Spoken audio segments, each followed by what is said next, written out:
Okay, hey everybody, welcome to another episode of On the Wrist from Off the Cuff. Today we have a very special review for you that's been a long time coming. You've probably seen this watch show up on my Instagram as well as make a guest appearance on my interview with Matt Farah. Now, this particular brand is called Pelton.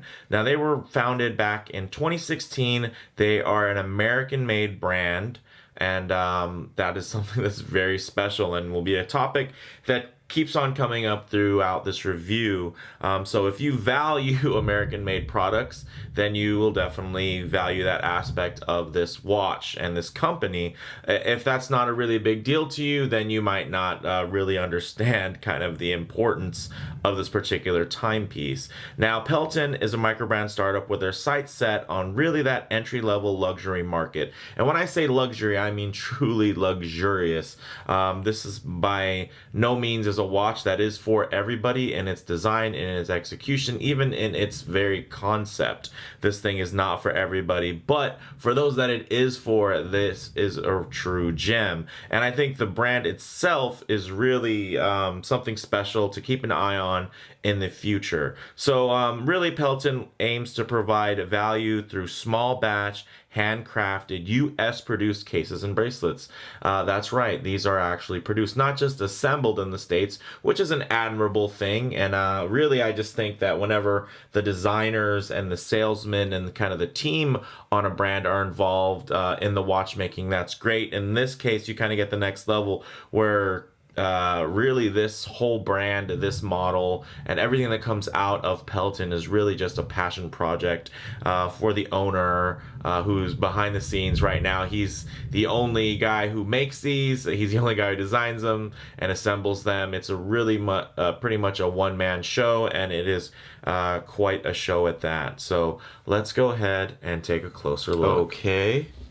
So this type of watch would, I guess, technically be specified as an everyday watch, and some key common characteristics and design language when looking for an everyday watch. You're going to be really looking for pretty much a versatile blend of sporty and dressy attributes, which I feel this watch definitely has a fair mix of sportiness and dressiness to it.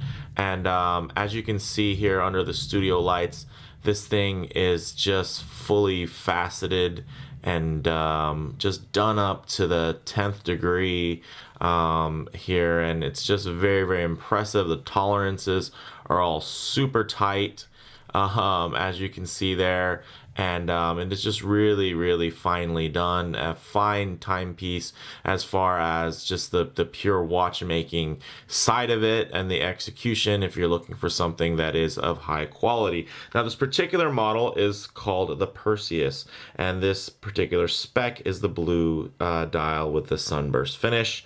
Basically, this model is, of course, a Gerald Genta inspired porthole-style timepiece, and it pays homage to that general aesthetic, but doesn't really mimic any one particular pre-existing model reference. Now, some people will look at this and automatically think Royal Oak, but if you look at the bracelet, it's definitely very different. The bezel's very different. I would say, you know, it definitely has the round look, similar to a Hublot, but scaled to a much more classic proportion at just 39 millimeters. So this thing wears like an absolute dream.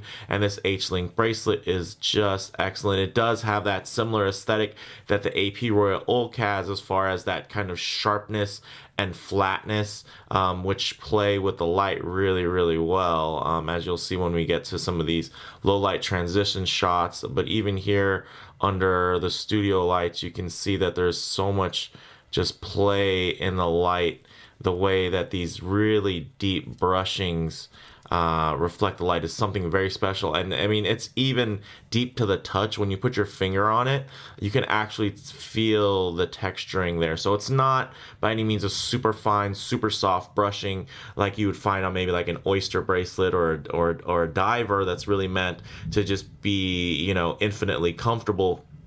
Here, like I said, it's a luxury item. It's a little bit extreme. It's just it's polarizing. The sharpness, some people may not enjoy but at the same time, that uncompromising design aesthetic led it to the execution that we have here today in the timepiece that we have. Now, the retail price for these models is just under $2,500 at $2,499 directly from Pelton, and that is with a 2-year warranty. Quickly about the specs, it is 39 millimeters in diameter. It has a 50 millimeter lug to lug, but of course it does have integrated lugs there as far as the bracelet goes, so not going to be quite as important of a measurement as you would find in more traditional layouts, but as you can see, it does have a nice turn down there and angular shape on that mid case, which is gloriously thin, and really is one of the things that's kind of surprising about this watch. I think one of the selling points is definitely how it's going to look head on in that bracelet, but I mean, if you're a sucker for a thin watch, this definitely has a lot to offer in that department. It is, of course, made out of 316L stainless steel. Also, I didn't mention, but this is 9.6, so under 10 millimeters thick. It is hand finished with lapping, polishing, brushing, and bead blasting as well. So this thing is just, again, to pretty much that nth degree. This thing is just gorgeous. It has every trick in the book employed to make you just want to stare at this watch and feel and give you a really special experience while you're wearing it. Now, the crystal is sapphire. It's flat with an inner AR coating. Of course, the bezel here is fixed and screwed in, and you can see that each one of these screws here is actually black polished, which, if you've ever heard of Zaratsu finishing, it's it's kind of the Swiss version of Zaratsu finishing, where it's actually polished to such a high degree that when you look at it, it's pretty much always going to be black or reflective. So it's going to pretty much completely reflect the light or be so finely polished that it just looks black. Which is pretty intense. As you can see, the polishing all around is amazing. But the fact that these these screws here that hold the bezel in are black polished is very, very impressive. The crown is signed and a screw down, which is nice because it does help offer that little bit of extra water resistance. So as far as the movement goes, it's actually a top grade ETA 2824-2, which is definitely a workhorse movement, and it is pretty finely finished, as you can see there with the perlage, the blued screws. This thing is really, really quite gorgeous, and you can see very proudly displayed there, made in USA. This is a prototype, so it's going to be a bit different than the finished, the finished production units. As far as the bracelet goes, it's a little bit sharper here on the underneath. The production models actually have a bit of micro beveling for added comfort, but this definitely can, as far as visually speaks to the watch, I mean, this is pretty much what you're going to get. Now, out of all these components that actually are handmade, one of them that isn't is this butterfly clasp. As you can see, it's definitely quite complex. In general, butterfly clasp, it's a lot cheaper to just purchase these versus adding so many extra man hours to machine something yourself. So I think that's definitely one place where I'm glad that they saved a bit of money and a bit of time. Now, this particular movement is top grade, and it's actually chronometer tuned, so it's plus or minus about 4 seconds a day, which is really great and something you would expect in a timepiece, definitely of this caliber and in this price range. Of course, if it's not Swiss made, then it's not going to be COSC certified. You can have COSC certified movements put into watches, but it's one of those things where you can't really call it a COSC watch. So it's because it's not cased in Switzerland, it would be kind of a waste to do that. So I think the fact that they're using the top grade movement and actually doing some in-house tuning definitely adds value there without necessarily having to shell out a little bit of the extra cash to have a third party do everything for you. Now, the dial is a very nice sunburst blue. It is, of course, galvanized. It has applied indices, which are diamond cut and nickel plated. The date there at the 3 o'clock, very nicely framed. I think that little outline tells a nice story, and it keeps the aesthetic quite balanced versus having some big chunky polished framed unit. I think the nice outline around that ties into the indexes is actually quite nicely done. The hands, of course, are polished stick hands. They're also diamond cut and nickel plated. And the loom is Swiss Super Luminova. The water resistance is 100 meters, which is really great. So you can definitely run this thing under the sink if you need to. You get a lot of sweat on it or anything like that, some grime. This is something you don't have to worry about like you would if you had a genuine AP Royal Oak in comparison, as far as you wanting this type of aesthetic. This is going to be quite a capable watch, which is very nice. And now, as far as some of the details here, as you can see, we have these beautiful integrated lugs, which do have a nice turn down for comfort. The solid H-link bracelet is comprised of 131 individual parts. It starts up here at about 27 millimeters and tapers down to 18 millimeters, and then into this solid butterfly style clasp here.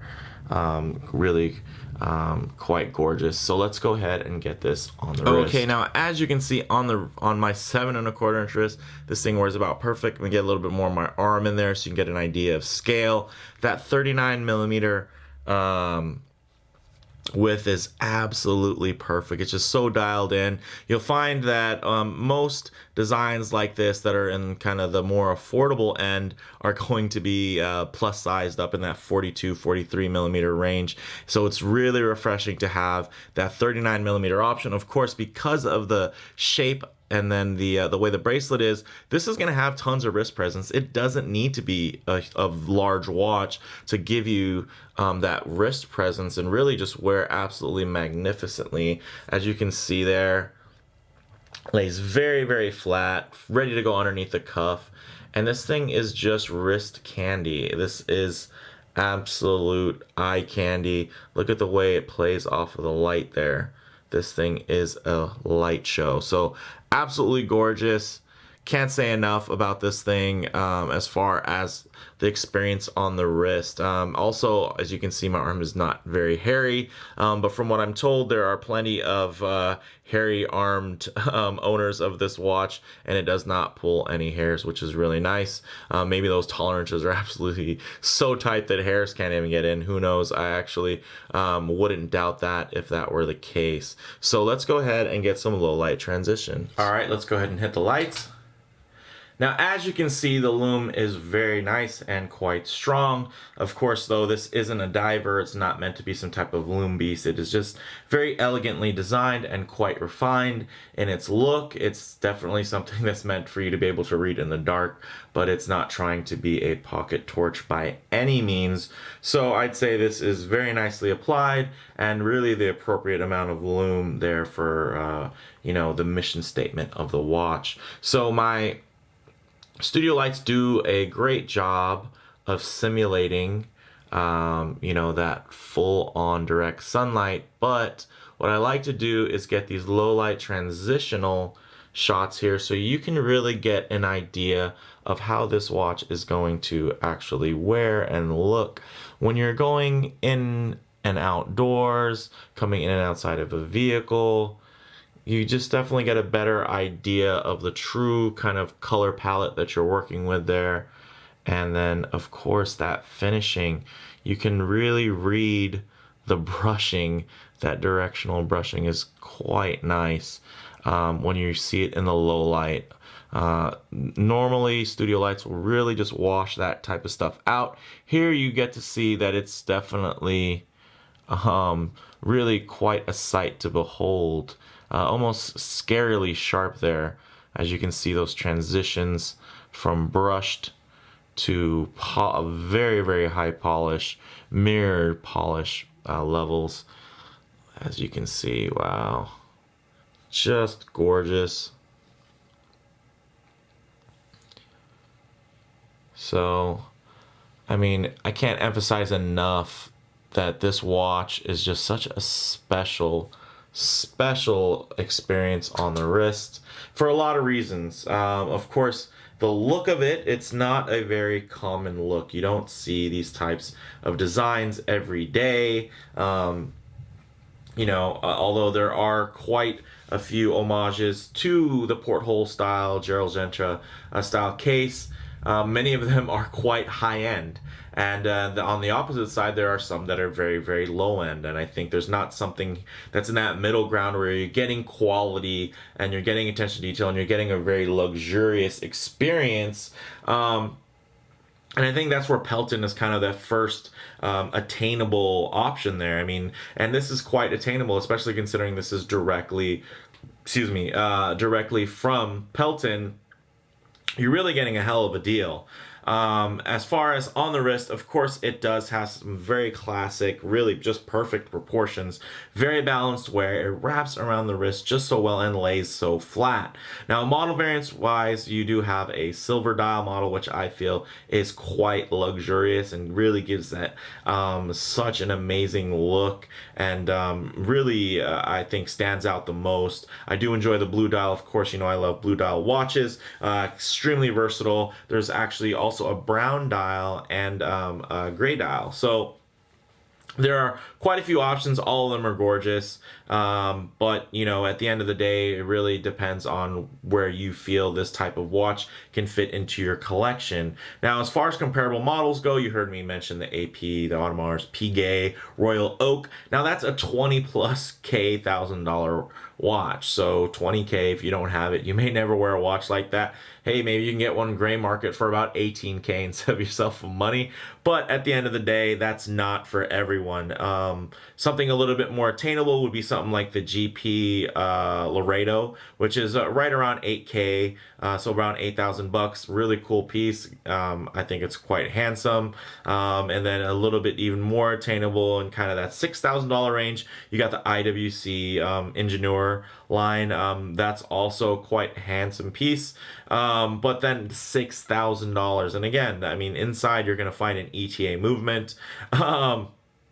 So now a little bit below on kind of that intermediate, I think there's been some new options that are, that offer a decent amount of value for just under 2,000. So that would be pretty comparable. I'm sure you guys have seen the Maurice Lacroix, or I don't even know how to say that, the ML Acon automatic, which is just under $2,000 at that 1990 range. But then now you're going to have a 42 millimeter watch, quite a lot bigger. But that one offers a bit more water resistance at 20 atmospheres, so you're going to get 200 meters water resistance. So that's really nice. But again, the watch already wears large because of the case style, so to have it even in a plus up size for me, it's a tough sell, and I'm not really crazy about the execution on the bezel. I think design wise they kind of made it a little bit different just to be different, versus trying to make it look aesthetically better.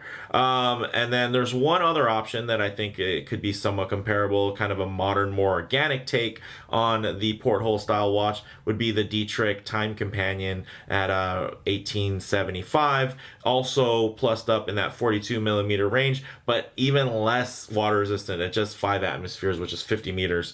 So that one you're gonna have to be a little bit, you're gonna have to baby a little bit more. And then of course, to me, that's a little bit more of a traditional micro brand as far as the fit and finish go, what you're gonna be getting, versus this, which is something that's a bit transcendent and very special as far as what you're gonna get. Really, the bottom line is this thing is pure luxury on the wrist. It just embodies the definition of wrist candy, and it puts it just puts on a real light show wherever you go.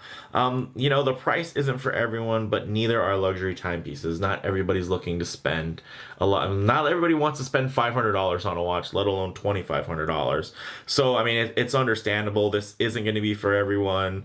But if you value the artistry of watchmaking, and a hand-worked finish from a US based artisan, and you can appreciate someone's passion project, and you can obviously, if you can afford this, I think that's something you can definitely and should be supporting if you have a chance to.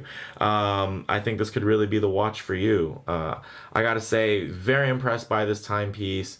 and I understand it's probably quite polarizing. There's probably going to be a bunch of people saying, oh, I would never spend so much on a micro brand and, you know, wait a couple years and then release a watch that costs this much. I just think that's a terrible concept, because you're basically pigeonholing any new brand to putting out crappy watches or mediocre watches at best.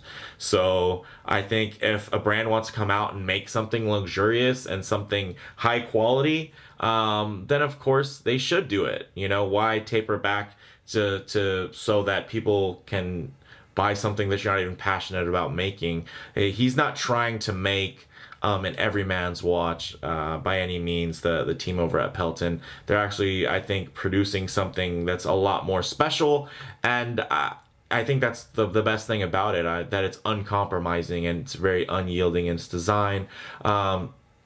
As far as some things that I would maybe critique, I would probably want even more chamfering on the underside of the bracelet. Maybe even open up a little bit more breathing space in between the links, although I think the tolerances are really, really nice. For me, I'm a bit of a clean freak, and I don't want there to be places where things can get into the cracks.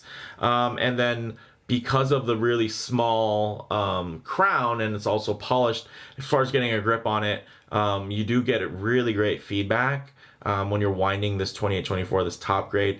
But I think, you know, a smoother winding movement, of course, would have been a choice, would have been like the 2892, which would have been a little bit thinner, which this watch doesn't really need. But I think that winding, the more refined, kind of less feedback and smoother, I shouldn't say less feedback, but less resistance on the wind, I think would have been paired really nicely with this particular type of crown. So those are probably my two tiniest critiques. If I could, you know, change something on this, but, you know, those things would actually add cost. So more man hours, which of course time is money, as far as, you know, the underside of the bracelet and kind of softening and breaking some of those edges. And then of course an upgrade in the movement would also cost more money.